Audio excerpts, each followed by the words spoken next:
Hello everyone, welcome to Alice Intellect Insight. Today we are going to learn an important topic of teaching aptitude. That name is form of education. Uh, जो भी student है जिन्होंने इसका part 1 और 2 नहीं देखा है तो वो आप प्लेलिस्ट में देख सकते हो। ठीक है, तो ये जो आपका सीरीज चल रहा है टीचिंग एप्टीट्यूड का, ठीक है, तो जो कि आपके प्ले करता है की role in your NET JRF and other competitive exam में, ठीक है, हेल्प करेगा आपके। And I will explain the concept in a very simple and clear way so that you can easily understand and remember it for your exams. Okay, so let's get started.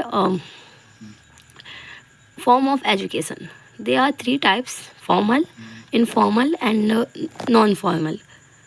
Okay हमने last video में देखा कि जो भी education क्या है and उसके जो भी फिलोसफर्स थे, ठीक है, उन्होंने क्या क्या डेफिनेशन दिया एंड एजुकेशन की जो फिलॉसफी थी कितने सारे थे, ठीक है, वो हमने पढ़ा। एंड आज हम ये समझेंगे कि जो एजुकेशन है, ठीक है, वो कितने टाइप के होते हैं। जिससे मैंने भी बताया they are three types: formal, informal, non formal, ठीक है, तो उसको हम पढ़ेंगे। एंड जो आपका फॉर्मल एजुकेशन है, अगर हम इसकी बात करें, जिसको हिंदी में क्या बोलते हैं, जिसको जो हम बोलते हैं औपचारिक, ठीक है, औपचारिक जो होता है, तो ये जो एजुकेशन है ना, ये सब एजुकेशन का ये ना सबसे ट्रेडिशनल, ठीक है, जिसको बोलते हैं ना ट्रेडिशनल, आम रूप जो होता है, मतलब बेसिक वो है यहाँ पे। तो फॉर्मल में ना ये ना आपका जो आइडेंटिफिकेशंस होते हैं, जैसे फॉर्मल एजुकेशन ना एक स्ट्रक्चर होते हैं, ठीक है, ये जो होते हैं एक प्लान होते हैं, ऑर्गेनाइज होते हैं। यहाँ पे ये जो एजुकेशन है ये एक स्ट्रक्चर होते हैं, प्लान होते हैं, सिस्टमेटिक तरीके से इसमें दी जाती है। इसमें ना आपका सिलेबस जो होता है वो फिक्स होता है, टाइम टेबल फिक्स होगा, इसमें टाइम टेबल फिक्स होगा, एग्ज़ाम का सिस्टम होगा, सिलेबस फिक्स होगा, मतलब सारी चीज़ें ना इसमें पहले से सिस्टमेटिक तरीके से क्या होती है, अरेंज होती है। ओके, किसमें, फॉर्मल में। और ये हमें कहाँ देखने को मिलता है, तो ये जो आपका देखने को मिलेगा ये आपके स्कूल एंड कॉलेजेस, इंस्टीट्यूशंस, ठीक है, यहीं पे देखने को मिलेगा। क्यों? क्योंकि वहाँ पे देखो सिलेबस होता है एक पर्टिकुलर कि इतने सिलेबस हमारे पेपर में आने हैं, टाइम टेबल होता है, एग्ज़ाम्स होते हैं, एग्ज़ाम्स कंडक्ट कराए जाते हैं, टेस्ट होते हैं, तो सिस्टमेटिकली तरीके से होता है, प्लान होता है, सारी चीज़ें स्ट्रक्चर वे में होता है, ठीक है। ये अगर पूछा जाए कि वेयर डज इट हैपन, कहाँ होती है ये वाली जो एजुकेशन है, तो ये आपकी कहाँ कहाँ पे स्कूल्स में होते हैं, कॉलेज, यूनिवर्सिटीज़, जितने भी फॉर्मली रिकॉग्नाइज्ड इंस्टीट्यूशंस है वहाँ पे ये वाले होते हैं, ठीक है। अब हु गिव्स, मतलब जो है ये कौन देता है, कौन कौन प्रोवाइड करवाता है इसे, हु, तो ये क्वालिफाइड टीचर्स इसमें होते हैं। कौन होते हैं इसमें, क्वालिफाइड टीचर्स। भाई स्कूल है तो टीचर्स ही होंगे, है ना, यूनिवर्सिटी है तो प्रोफेसर्स होंगे, मतलब ऐसे ही है। तो यहाँ पे क्वालिफाइड जो टीचर्स होते हैं वो होते हैं। अब इसके आउटकम्स क्या होते हैं, मतलब ये जो है इसके आउटकम्स क्या है ना, तो आउटकम्स की अगर हम बात करें तो ये जो है इसका जो आउटकम है ये डिग्री है ना, डिग्री, डिप्लोमा या सर्टिफिकेट के रूप में हमें यहाँ पे आउटकम मिलते हैं। अब जैसे हमने यहाँ पे कॉलेज में, स्कूल में पेपर पेपर देने के बाद क्या मिलेगा, रिजल्ट आएगा। रिजल्ट किस फॉर्म में आएगा, सर्टिफिकेट के रूप में आ सकता है, डिग्री के फॉर्म में आ सकता है, डिप्लोमा। अगर आप ग्रेजुएशन कर रहे हो, ठीक है, आप ग्रेजुएशन कर रहे हो तो यहाँ पे क्या मिलेगा, डिग्री मिलेगा। अगर आप कोई नॉर्मल सा कोर्स कर रहे हो तो वहाँ क्या मिलेगा, डिप्लोमा मिलेगा। तो इस तरीके से तो यहाँ पे आपके जो आउटकम्स होते हैं वो डिग्री, डिप्लोमा, सर्टिफिकेट्स के रूप में मिलते हैं। जैसे एग्जाम्पल वही कि आप क्लास 10 पास कर रहे हो तो वहाँ पे आपको क्या मिलेगा, मार्कशीट्स मिलते हैं, है ना, मार्कशीट, सर्टिफिकेट्स मिलते हैं। कॉलेज से ग्रेजुएशन करते हो या फिर PhD की डिग्री कर लो किसी भी तरीके का, तो होप ये आपको समझ में आया होगा, ठीक है। दूसरा आपका क्या है, इनफॉर्मल। इनफॉर्मल क्या होता है, इसमें इनडायरेक्ट एंड स्पॉन्टेनियस, मतलब यहाँ पे अगर हम इसकी बात करें इनफॉर्मल के, तो ये वो एजुकेशन होता है जो हम अपनी डेली लाइफ की जो होते हैं ना एक्सपीरियंस, उससे हम सीखते हैं। ये कहाँ सीखते हैं, जो भी हमारे डे बाय डे जो एक्टिविटी होती है, ठीक है, फ्रॉम होम, कम्युनिटी, वहाँ से हम इसको सीखते हैं। ये अनप्लान्ड होते हैं, अनस्ट्रक्चर होते हैं, राइट।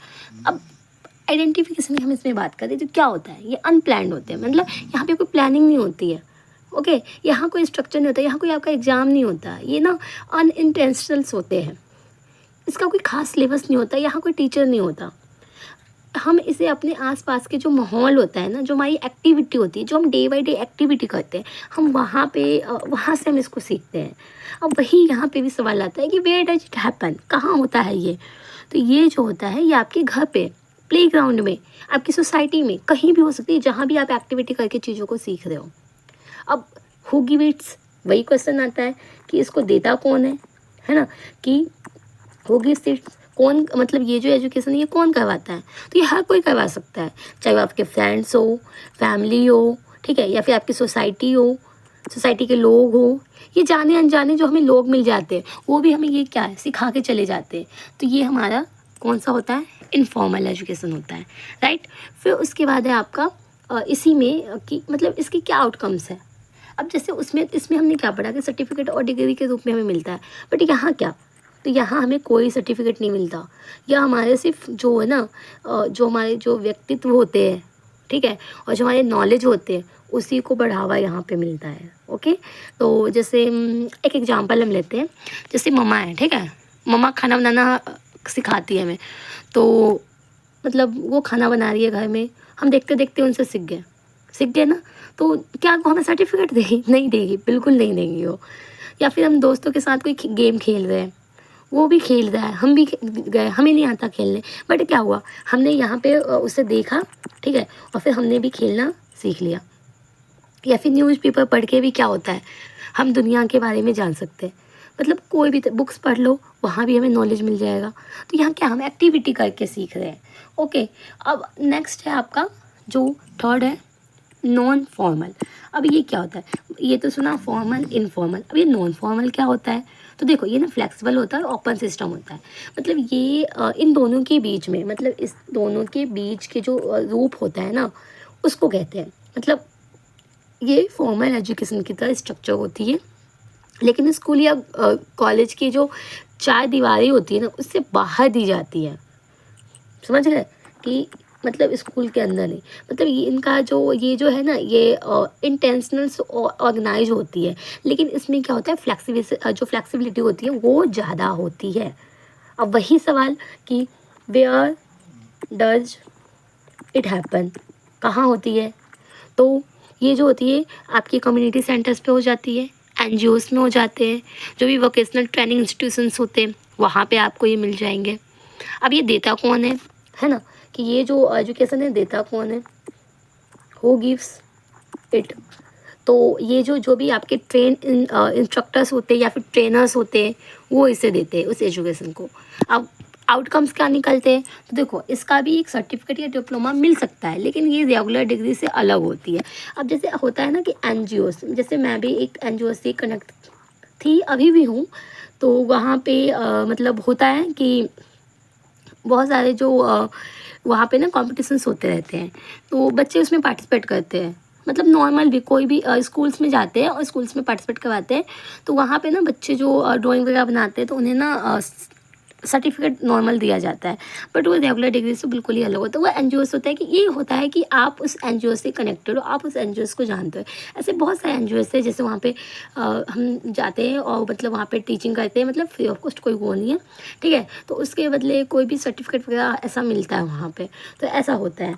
ओके, तो ऐसे कई सारे एनजीओस हैं जहाँ पे सर्टिफिकेट प्रॉपर तरीके से दिए जाते हैं अगर लोग इसमें पार्टिसिपेट करते हैं, तो एनजीओस के नेम लिखे होते हैं उस पर, और इससे ये पता चलता है कि आप उस एनजीओ से कनेक्टेड हो, ठीक है, बट इससे आपके डिग्री का कोई लेना देना नहीं है, बट वैसा ही है कि हाँ एक सर्टिफिकेट या डिप्लोमा कुछ भी ऐसा मिल जाता है आप वहाँ पे वर्क करते हो। तो जैसे एग्जांपल में हम देखें तो जो आपका एडल्ट लिटरेसी प्रोग्राम है, या फिर कोई भी जॉब के लिए कंप्यूटर कोर्स करते हो, या फिर कोई योगा क्लासेस कर सकते हो, तो ये भी एक एग्जाम्पल। जैसे आप किसी इंस्टीट्यूशन में पढ़ रहे हो, ठीक है, तो वहाँ पर आप कंप्यूटर कोर्स कर रहे हो, तो वो आपको एक प्रॉपर एक डिप्लोमा दे देंगे, ठीक है, और लेकिन वो आपकी डिग्री नहीं होगी। या फिर कोई योगा क्लास या डांस क्लास, या अभी होता है ना ब्यूटी का, मतलब ब्यूटी पार्लर, तो आप उसमें भी जाके सीख रहे हो, तो सीखने के बाद वहाँ पे आपको एक सर्टिफिकेट मिलता है, ठीक है, जिससे आप ये कहते हो कि हाँ मैं सर्टिफाइड हूँ, ठीक है, तो इस तरीके से। ओके, तो नॉन फॉर्मल समझ में आ गया। एक बार हम फिर से इसको एक बार रिकॉल कर लेते हैं कि क्या है, मतलब रिविजन कर लेते हैं इसका। कि स्ट्रक्चर की बात करें तो ये जो है फॉर्मल वाला ये फिक्स है, ऑर्गेनाइज है, ठीक है, और ये जो है ये स्कूल में होते हैं, डिग्री सर्टिफिकेट्स मिलते हैं, ग्रेजुएशन की डिग्री देख लो या फिर PhD वगैरह के देख लो। ये जो इनफॉर्मल, ये आपका अनस्ट्रक्चर होता है, या घर पे कम्युनिटी कहीं भी हो सकता है, पर्सनल ग्रोथ के लिए होता है। या आप एग्जांपल देख सकते हो, सबसे बेस्ट मम्मी को खाना बनाना देखो, ठीक है, मम्मी खाना बना रही है तो आप भी सीख जाओ खाना। वहाँ पे 2-3 दिन रहो साथ में उनके, बहुत चीज़ें सीख जाओगे। कोई सर्टिफिकेट्स नहीं मिलते यहाँ पे, ठीक है। इसकी बात करें तो ये जो है ये आपका फ्लेक्सिबल ऑर्गेनाइज होता है यहाँ पे प्रॉपर। और ये कहाँ पे होता है? ट्रेनिंग सेंटर्स पे होते हैं, लाइक NGOs, इंस्टीट्यूशन, कहीं भी, ठीक है। स्किल बेस्ड होते हैं। जैसे कंप्यूटर कोर्स को ले लो आप, और यहाँ पे क्या मिलते हैं? सर्टिफिकेट या डिप्लोमा। कंप्यूटर कोर्स का भी तो होता है ना कि अगर आप 3 महीने का करते हो तो आपको सर्टिफिकेट मिलता है, और अगर 6 महीने का 1 साल का करते हो तो आपको डिप्लोमा मिलता है। वो कंप्यूटर वाले पे डिपेंड करता है, वो इंस्टीट्यूशन, ठीक है। तो होप आपको इतना क्लियर हो गया होगा कि फॉर्म्स ऑफ एजुकेशन क्या है। नेक्स्ट आपका टॉपिक है AIIMS and objective of education, कि जो आपका एजुकेशन है ना, इसके एम्स क्या है और इसके ऑब्जेक्टिव्स क्या हैं, ठीक है। तो देखो, एजुकेशन का ना मेन एम सिर्फ बुक पढ़ना नहीं है, बल्कि एक इंसान को ना कंप्लीट बनाना है। मतलब एक ऐसा प्रोसेस है जिसमें हम ना सिर्फ नॉलेज गेन करते हैं, बल्कि एक बेहतर ह्यूमन बीइंग भी बनते हैं। मतलब ऐसा एजुकेशन का है कि, ठीक है, सिर्फ आप किताबी ज्ञान नहीं ले लोगे, बल्कि आपको नॉलेज के साथ एक अच्छा इंसान भी बनना आपके लिए ज़रूरी है।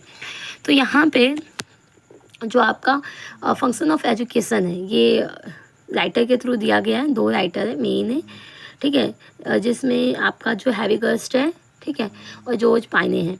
इनका नाम है यहाँ पे, इन्होंने जो हैविगर्स्ट है इन्होंने 2 तरीके से बताया, और जबकि जो जॉर्ज पाइने हैं वो आपके 3 तरीके से डिवाइड करते हैं। चलो हम इसको पढ़ते हैं कि पहला क्या कहता है। जो आपका जो हैविगर्स्ट एंड न्यूगैटन है, ये क्या कहते हैं, जो आपका ये दोनों राइटर में, ठीक है, ये क्या कहते हैं कि a mirror that reflects society as it is और to be the stabiliser of society. यहाँ पे पहला जो पॉइंट है उसका मतलब है कि जो एक एजुकेशन है वो इस मिरर है, ठीक है, वो एक आईना है, वो एक मिरर है जो सोसाइटी जैसी है और वैसी ही दिखाती है, ठीक है। मतलब मिरर है, जैसा हम देखेंगे वैसा ही दिखेगा। इसका काम है सोसाइटी के जो वैल्यू है, क्या जो वैल्यू है, जो ट्रेडिशंस है, जो नॉर्म्स है, उसको उसके फ्यूचर जनरेशन में ट्रांसफ़र करना, ताकि सोसाइटी क्या रहे, स्टेबल रहे। मतलब यहाँ पे जो वैल्यूज है, जो ट्रेडिशंस है, उसको क्या फ्यूचर वाली जो जनरेशन आएगी, ठीक है, फ्यूचर वाली जो जनरेशन आएगी उसमें क्या करना, ट्रांसफ़र करना, ताकि ये जो सोसाइटी है वो क्या रहे, स्टेबल रहे। इसका मतलब ये है। दूसरा है आपका an agent of social change और force step towards implementing the ideas of society. मतलब ये देखो, यहाँ पे बोला गया कि जो एजुकेशन है ना, वो सिर्फ ट्रेडिशन को मेंटेन नहीं करती है। इनके अकॉर्डिंग क्या है, मतलब एक और दूसरा पॉइंट है, वो कहता है कि एजुकेशन सिर्फ ट्रेडिशन को मेंटेन नहीं करती है, ये जो चेंज है, चेंज के एजेंट भी है। जो चेंजेस हो रहे हैं ना, उसके क्या है, ये एजेंट भी है। ये लोगों को न्यू आइडियाज़, साइंटिफिक थिंकिंग और प्रोग्रेसिव थॉट सिखाकर सोसाइटी को क्या करती है, आगे बढ़ाती है। राइट, क्लियर हो गया होगा आपको ये। अब जॉर्ज पाइने क्या कहते हैं कि ये क्या है, एक सोशोलॉजिस्ट है, ठीक है, has given 3 main functions of education. इन्होंने 3 तरीके का दिया, और इनका जो पहला था वो था असेमिलेशन ऑफ ट्रेडिशन। इसमें इसका मतलब ये था कि जो ट्रेडिशन है, ट्रेडिशन को क्या करना, अडॉप्ट करना। मतलब एजुकेशन का जो पहला काम है ना, वो सोसाइटी की जो ट्रेडिशन है, जो कल्चर है, जो हिस्ट्री है, उसको अगली जनरेशन के लिए ले के जाना, ताकि आगे वाली जनरेशन को भी पता चले। दूसरा, developed of new social patterns. मतलब न्यू सोशल पैटर्न्स डेवलप करना, इसका दूसरा काम है। सोसाइटी में जो नए पैटर्न्स है, जो इनोवेशन है, उसको लेकर आना। और ये स्टूडेंट को क्या करता है, क्रिएटिव बनाता है, ठीक है, ताकि वो जो प्रॉब्लम है उसका सोल्यूशन वो खुद ढूंढ सके, डिपेंड ना रहना पड़े। क्रिएटिव एंड कंस्ट्रक्टिव, इसमें है कि जो एजुकेशन है, ठीक है, एजुकेशन इंसान को सिर्फ नॉलेज ही नहीं देती है, बल्कि उसे क्रिएटिव और कंस्ट्रक्टिव भी बनाती है, ताकि वो सोसाइटी के लिए क्या करे, कुछ न्यू और पॉजिटिव चीज़ें बना सके। तो ये आपको क्लियर हुआ होगा कि ये जो है 3 तरीके से जो जॉर्ज पाइने हैं उनके अनुसार, ठीक है, ये क्या थे, ये एक सोशोलॉजिस्ट थे और इन्होंने 3 तरीके से डिवाइड किया था। तो ये हो गया। फिर उसके बाद है फैक्टर डिटर्मिनिंग एजुकेशन एम्स। अब हम देखते हैं कि जो फैक्टर्स हैं, ठीक है, कौन कौन से जो ये डिसाइड करते हैं कि सोसाइटी के जो एजुकेशन सिस्टम है वो कैसा होगा, कैसा होना चाहिए। पहला है आपका philosophy and education. Philosophy and education का मतलब क्या है कि हर सोसाइटी का एक अपना एक फिलोसफी होता है, यानी जीने का जो तरीका है, ठीक है। एजुकेशन उसी फिलोसफी को फॉलो करती है।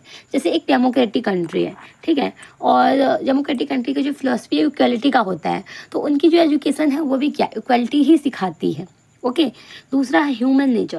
ह्यूमन नेचर मतलब यहाँ पे एजुकेशन का जो एम है ह्यूमन नेचर को अंडरस्टैंड करना, उसके हिसाब से उसको डेवलप करना, चाहे वो फिजिकल हो, मेंटल हो या फिर डेवलपमेंट हो, ठीक है। उसके बाद है आपका नेक्स्ट सोशल कल्चर प्रिजर्वेशन। इसमें क्या है कि जो एजुकेशन है, एजुकेशन ना एक एजुकेशन का एक बड़ा एम है कि जो कल्चरल लैंग्वेज है, ठीक है, जो आपका कल्चर है, ठीक है, लैंग्वेज है और जो ट्रेडिशन है उसको क्या करना, बचा के रखना, ताकि आगे वाली जनरेशन को भी वो पता रहे, आगे वाली जो दूसरी जनरेशन है ना उन तक वो चीज़ें पहुंच सकें। नेक्स्ट है रिलीजियस इन्फ्लुएंस। जो आपका रिलीजन इन्फ्लुएंस है, इसमें क्या है कि जो रिलीजियन है ना, रिलीजन भी एक एजुकेशन का एम को इन्फ्लुएंस करता है। बहुत सी सोसाइटी में एजुकेशन का जो एम है ये स्पिरिचुअल और मॉरल वैल्यू जो मॉरल वैल्यूज है ना उसे सिखाना भी होता है। Next political ideology. Political ideology में जो कंट्री है, कंट्री की जो पॉलिटिकल सिस्टम वो ये डिसाइड करती है कि एजुकेशन का क्या एम होगा। एक डेमोक्रेटिक कंट्री में एजुकेशन का एम गुड सिटीजन बनना होता है, जो मेन काम होता है। एक्सप्लोजन ऑफ नॉलेज, मतलब ये कि जो एजुकेशन है एक एजुकेशन का जो एक एम है स्टूडेंट में ना क्यूरियोसिटी लाना, ठीक है, ताकि वो न्यू न्यू नॉलेज को ढूंढ सके, उस पर रिसर्च कर सके, उन्हें नए नए चीज़ों के बारे में पता चल सके। वोकेशनल ट्रेनिंग, इसमें ये कि जो एजुकेशन है एक प्रैक्टिकल एम है, ठीक है, स्टूडेंट को किसी भी जॉब स्किल के लिए क्या करना, प्रिपेयर करना, ताकि वो जो फाइनेंशियली इंडिपेंडेंस है वो बन सके, उन्हें किसी पे डिपेंड रहना ना पड़े। सिटीजनशिप का मतलब कि एजुकेशन का सबसे इम्पॉर्टेंट एम है कि स्टूडेंट को ना एक रिस्पॉन्सिबल और एक्टिव सिटीजन बनना, जो अपने राइट और ड्यूटीज को क्या करे, समझ सके, उन्हें पता रहे कि हाँ मैं अवेयर हूँ अपने राइट्स के लिए, मैं अवेयर हूँ अपने ड्यूटीज़ के लिए, मुझे पता है मेरे आर्टिकल्स कौन से हैं, मेरे कौन से फंडामेंटल ड्यूटीज़ है, ठीक है। एजुकेशन फॉर लेजर, इसका मतलब क्या है कि जो मॉडर्न वर्ल्ड में जो भी आपका मॉडर्न वर्ल्ड है ना उसमें एजुकेशन का एम सिर्फ जॉब के लिए प्रिपेयर करना नहीं है, ठीक है, सिर्फ जॉब पाना ही नहीं है, बल्कि जो स्टूडेंट है उसको ये भी सिखाना कि वो अपने फ्री टाइम में कुछ क्रिएटिविटी करे, कुछ पॉजिटिविटी, ठीक है, उसका यूज करे, कुछ अपना एक नया इनोवेशन बनाए, कुछ नई नई चीज़ें सीखे, तो ये भी है। ओके, तो होप आपको ये कॉन्सेप्ट पूरी तरह से क्लियर हो गए होंगे, ठीक है। और अगर अभी भी इन कॉन्सेप्ट में आपको कोई भी डाउट है, ठीक है, जो अभी मैंने अभी फ़िलहाल अभी तक जो पढ़ाया है, तो आप पूछिए, बिल्कुल पूछिए, ठीक है। And now concept of teaching, ठीक है। तो जो आपका कॉन्सेप्ट ऑफ टीचिंग है क्या है, मतलब यहाँ पे ना जैसे हम स्टार्टिंग से पढ़ते आ रहे हैं टीचिंग, तो यहाँ पे भी डेफिनेशन की हम बात करें तो यहाँ पे बोला गया है कि जो प्लान प्रोसेस होता है, ठीक है, to bring change in learner behaviour, मतलब जो एजुकेशन एक ऐसी योजनाबद्ध प्रोसेस होते हैं, ठीक है, प्लान प्रोसेस होते हैं जिसका जो पर्पस ये होता है कि जो लर्नर का जो बिहेवियर उसमें क्या करना, चेंज लाना, ठीक है। यहाँ पे बोला भी गया है कि plan process to bring change in learner behaviour, मतलब ये जो इन्फॉर्मेशन है, ठीक है, ट्रांसफ़र करना नहीं है, ये जो सिर्फ इन्फॉर्मेशन है ट्रांसफ़र करना नहीं है। जैसे एक मूर्ति बनाने वाला है, ठीक है, वो पत्थर को ऐसे बना के, एग्जांपल मैं समझा रही हूँ कि एक जो आपका एक मूर्ति बनाने वाला है वो क्या करता है कि पत्थर को तोड़ फोड़ के नया रूप देता है।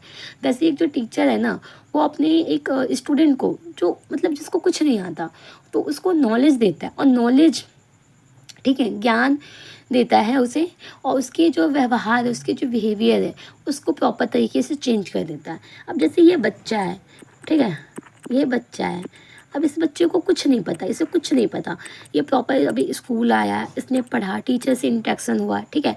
अब ये बच्चा जिसके माइंड में कुछ नहीं था, अभी कुछ पता नहीं था, कुछ भी नहीं पता था, बट इसने क्या किया, स्कूल आया, स्कूल आने के बाद इसको ये पता चला ग्रीटिंग क्या होती है, मतलब कब ग्रीट किया जाता है, कैसे सोना है, कैसे बैठना है, कैसे खाना खाना है, कैसे कोई गेस्ट आते हैं तो उन्हें क्या नमस्ते बोलना है, मतलब इस तरीके से।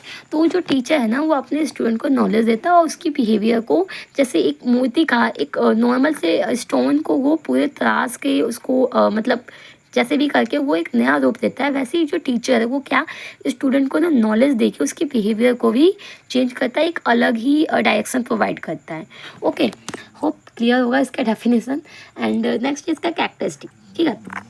इसका कैरेक्टरिस्टिक की बात करूँ तो जो एजुकेशन है, एजुकेशन के ना कुछ बहुत सारे इसके जो कैरेक्टरिस्टिक है, जैसे कि गोल ओरिएंटेड है, इंटरेक्टिव है, प्लान्ड है, ठीक है, प्लानिंग इसमें होती है, मल्टी डाइमेंशनल है, कंटिन्यूस है। अब गोल ओरिएंटेड का मतलब क्या है कि जो टीचिंग है, टीचिंग का ना हर एक टीचिंग का एक प्रॉपर एक फिक्स गोल होता है, ठीक है। जैसे एक टीचर है, उसका जो पर्पस होता है वो होता है, जैसे एक उसको ना साइंस का एसएसटी का कोई भी एक चैप्टर पढ़ाना है, तो वो ये सोचेगा कि मतलब स्टूडेंट को एक नए तरीके से समझाए, ठीक है, कैसे समझाए कि वो एक बार में समझ जाए।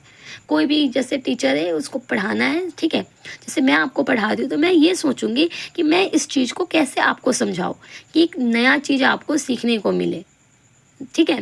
तो जो एक चैप्टर है उसको हमें पढ़ाना है, तो स्टूडेंट को एक नए तरीके से हम आपको सिखाने की कोशिश करते हैं, तो वो होता है, ठीक है। दूसरा है इंटरेक्टिव। इंटरेक्टिव यानी कि जो टीचिंग है ये 2 वे प्रोसेस होता है, कभी भी एक वे नहीं होता, ये 2 वे होता है। टीचर और स्टूडेंट के बीच का जो इंटरेक्शन होता है वो इस चीज़ को पूरा करता है। यानी ये जो है ये एक जो 1 वे लेक्चर है वो आप नहीं कह सकते हो, क्योंकि अगर मैं सिर्फ लेक्चर दूंगी, स्कूल में हूँ, ठीक है, सपोज मैं स्कूल में हूँ और उसके बाद मैं लेक्चर दे ही जा रही हूँ, फिर वहाँ पे बच्चों के डाउट तो क्लियर ही नहीं होंगे, और फिर क्लास में ऐसा होगा कि बच्चे आधे बच्चे तो सो जाएंगे, उन्हें नींद आ जाएगी, क्योंकि उनके साथ तो इंटरेक्शन ही नहीं हो रहा, बीच बीच में मैंने टोक ही नहीं दी हूँ, और बच्चे फिर सवाल नहीं कर, फिर ऐसा होता है कि बोरिंग टाइम हो जाता है। तो यहाँ पे क्या होता है, ये 2 वे प्रोसेस होता है। फिर प्लान का मतलब यहाँ पे है कि जो अच्छी टीचिंग है ना, हमेशा से पहले से प्लानिंग की जाती है। अब जब भी कोई चीज़ है आपको वो करने को पहले बोला जाए, तो अगर आप उसके बारे में ना पहले से सोचोगे, प्लानिंग करोगे, तो वो काम आपका अच्छा होगा। लेकिन अगर आपको पता ही नहीं है, रैंडमली आपको बोल दे कि आप करो, ठीक है, एकदम से आपको बोल दे, तो वो काम आपसे होगा ही नहीं, प्रॉपर नहीं होगा, अच्छे से नहीं होगा। तो टीचर क्लास से पहले ना, जाने से पहले क्लास में वो डिसाइड करता है कि उसको क्या पढ़ाना है, कैसे पढ़ाना है, कहाँ से टॉपिक शुरू करना है, कैसे समझाना है। तो ये सारी चीज़ें जो होती है प्लानिंग पहले से ही हुई होती है। मल्टी डायमेंशनल जो टीचिंग है सिर्फ क्लासरूम तक ही सीमित नहीं होती, इस बात को याद रखना। जो टीचिंग है वो ऐसा नहीं कि बस क्लास में हो और टीचिंग मतलब क्लास तक ही रहेगा, नहीं, ये एक साथ कई डायमेंशन पे काम करता है।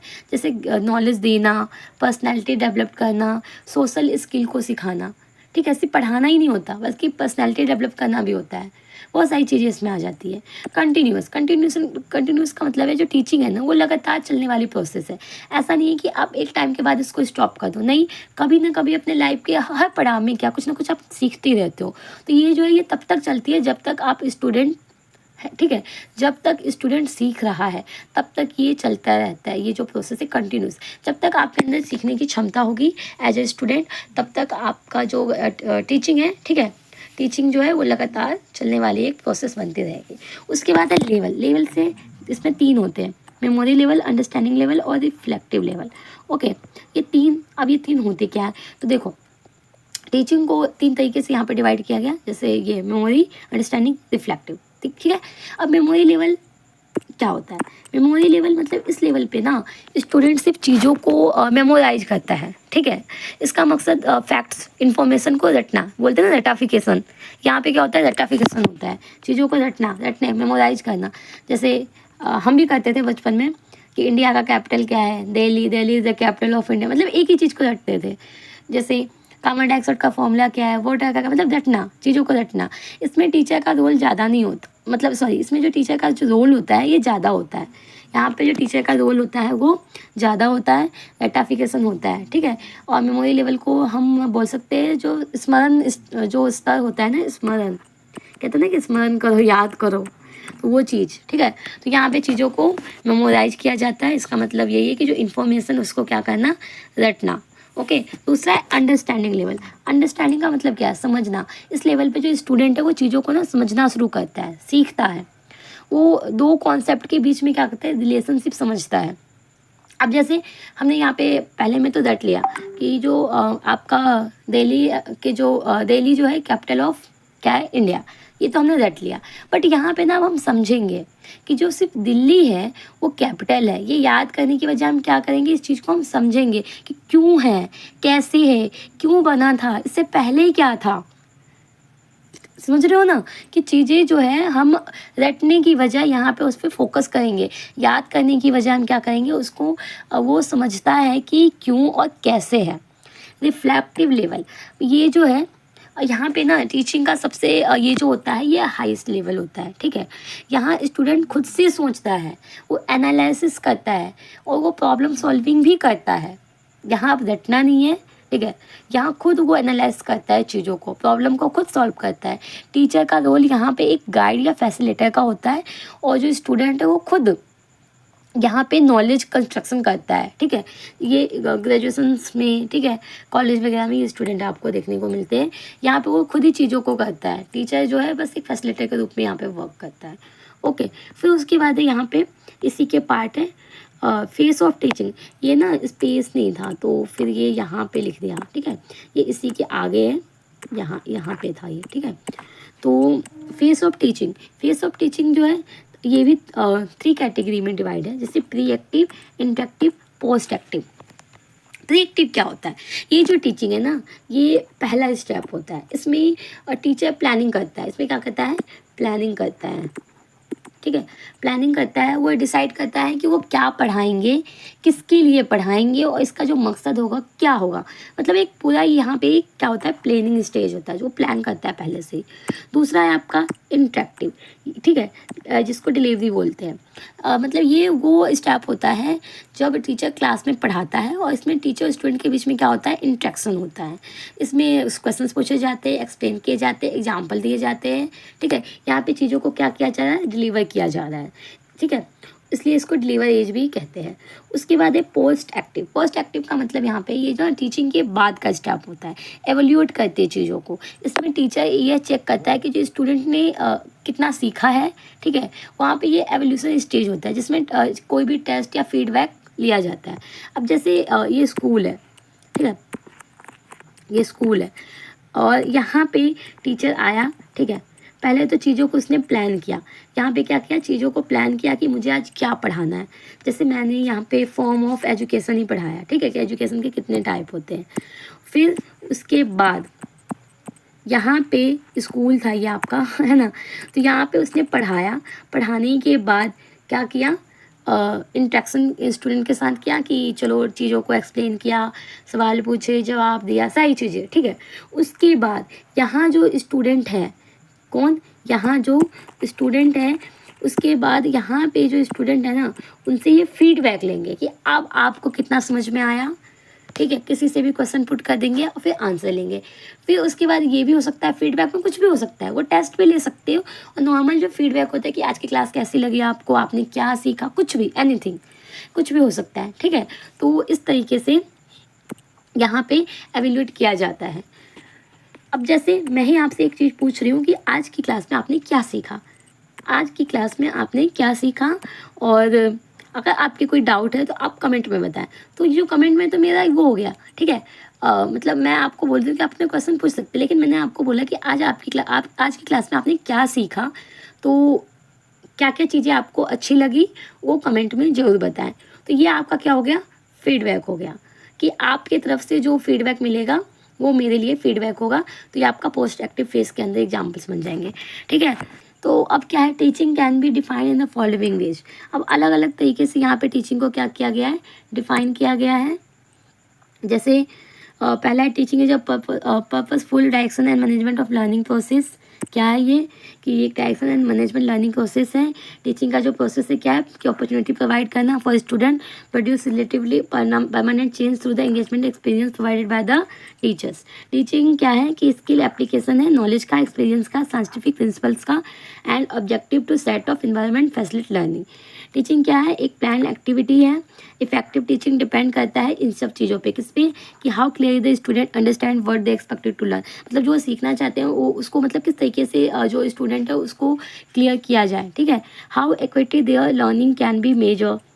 And teaching is a process which the learner, teacher and other variables organize in a systematic way to attain some predetermined goals.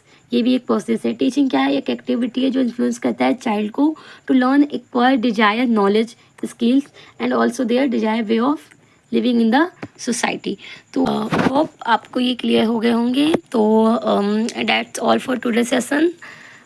If you find this video helpful, don't forget to like, share and subscribe to IS Intellect Insight, and also press the bell icon so you never miss an update. See you in the next video. Keep learning, keep growing. Thank you for watching.